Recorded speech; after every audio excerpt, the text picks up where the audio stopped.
And yet it is this evolution that we must discover. Already in the field of physics itself, the scientists who are pushing the study of their science furthest incline to believe that we cannot reason about the parts as we reason about the whole.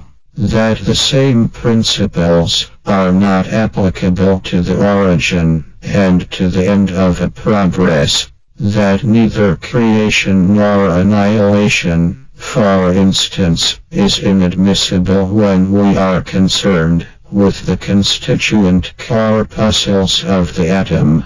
Thereby they tend to place themselves in the concrete duration, in which alone there is true generation, and not only a composition of parts. It is true that the creation and annihilation of which they speak concern the movement, or the energy, and not the imponderable medium, through which the energy and the movement are supposed to circulate. But what can remain of matter, when you take away everything that determines it, that is to say just energy and movement themselves? The philosopher must go further than the scientist, making a clean sweep of everything that is only an imaginative symbol. He will see the material world melt back into a simple flux, a continuity of flowing,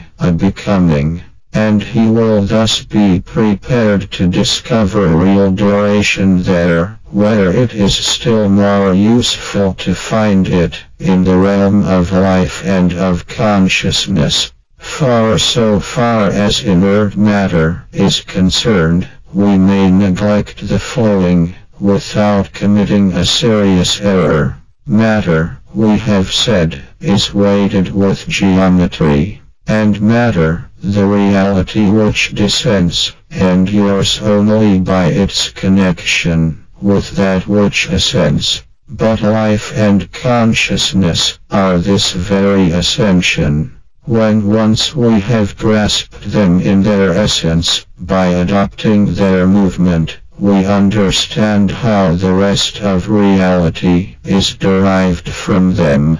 Evolution appears, and within this evolution, the progressive determination of materiality and intellectuality by the gradual consolidation of the one and of the other. But then, it is within the evolutionary movement that we place ourselves, in order to follow it to its present results, instead of recomposing these results artificially with fragments of themselves. Such seems to us to be the true function of philosophy. So understood, philosophy is not only the turning of the mind homeward, the coincidence of human consciousness with the living principle whence it emanates, a contact with the creative effort.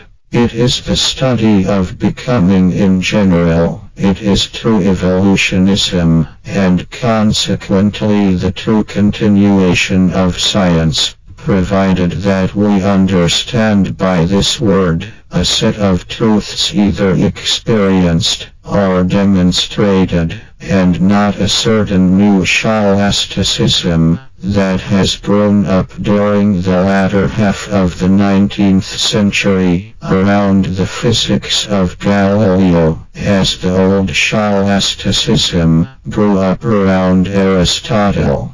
Henri Bergson, Creative Evolution, pp. 400-402.